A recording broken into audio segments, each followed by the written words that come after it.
release June 26th, 2026. So 6/26/2026.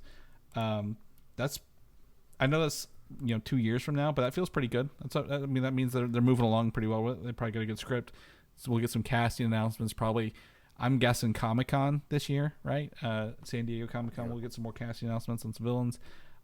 This is great. I'm glad they're moving forward with another movie rather than just sticking with Superman. And I know Batman Brave and the Bold is in there, but we've not heard anything move on that. So this feels pretty good.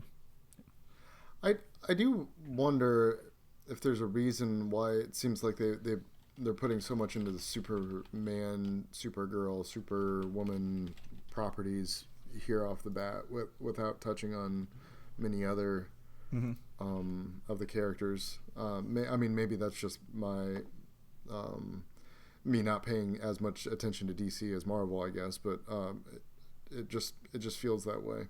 Well, to me, I agree, and but maybe it's because some of the cast of Superman is going to be in Supergirl, right? Maybe some carryover already, right? Fair enough. With that, and then also we have, I know it's not DC Universe proper, but we have the Batman Part 2 and Joker 2 as like I know they're both Batman. It's either Batman or Superman, but like the Earthbound, like more realistic characters. Whereas James Gunn, he has some can go sci-fi and supernatural a little bit with the Superman, Supergirl, and then have the grounded, realistic, the Batman and the Joker in movie theaters kind of alongside it, if you will. Sure, but I mean, they're so different that no one really associates them with one another. Well, absolutely. And I think if you look at an audience point of view, do we oversaturate it with one or the other? Like, right? How do you get James Gunn's Batman out while the Batman Part 2 is out? Yeah, I get what you're saying. Yeah, so you don't want your other big space world killing adventure feature action whatever movie to overlap or overshadow this one. And so yeah, I get what you're saying. Yeah, it's kind of like last year people were like a Blue Beetle. I'm like, yeah, Blue Beetle came out, but people forgot because the Flash came out and took over literally everything, right? Like right. So people would have missed that. But at the same time, I agree. Like, there's more to DC than Batman and Superman characters, right? Like, there are so many other characters. We talked about Green Lantern, Booster Gold. We've got maybe is it too late for one? Is it too soon for a Wonder Woman Aquaman reboot? I mean, I know we got Superman in here, but like, there are a lot of other DC characters that you could pull from that don't need to be those two. I guess galleries of characters, right? The one thing about Marvel, say what you will, in the early days, you had Iron Man, you had Thor, you had Captain America, and the Hulk, like 4 very, very different characters. Like, they were not popular at that point in time.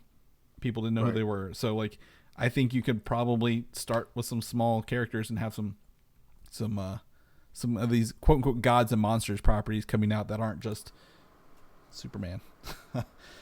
Right. Yeah.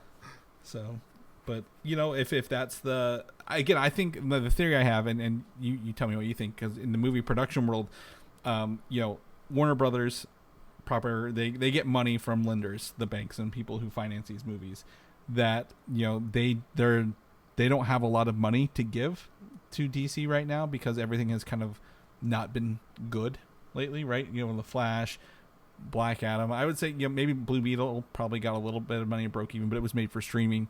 Like, all those properties haven't been doing well, and so to start a new studio and do this, they have to show success with one movie and make money before the banks or lenders give them more money for more properties. So they're probably picking like, hey, we need a win out the gate regardless of quality. It could be mediocre, but it's got Superman's name in it. We can get money to make the more niche films along the way. And I completely agree with that. In terms of starting with Superman. I thought that was the smartest, but then going from there, I don't know why we put all our eggs in the Superman adjacent basket. Oh no, that's what I'm saying. I'm agreeing with you entirely. Like, okay. I just think, like, is the success of House of the Dragon and Millie Alcock's role, we can count on her and his Superman adjacent character to be our next big hit along the way. Because I'd like to, Man Thing, not Man Thing. Is it Man Thing? Swamp Thing. is one of the movies on that list, right? Sure. That they announced early on.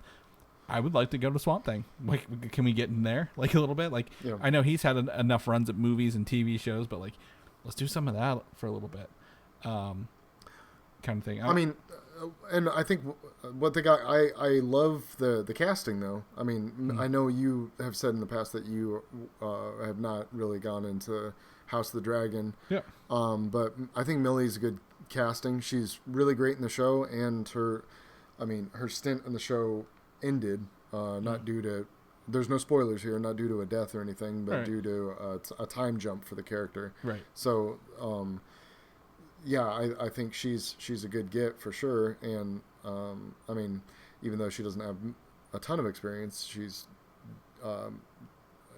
definitely that was a popular show, so she's well known enough, I think. No, absolutely. Yep. I think that's to me it'll be fine.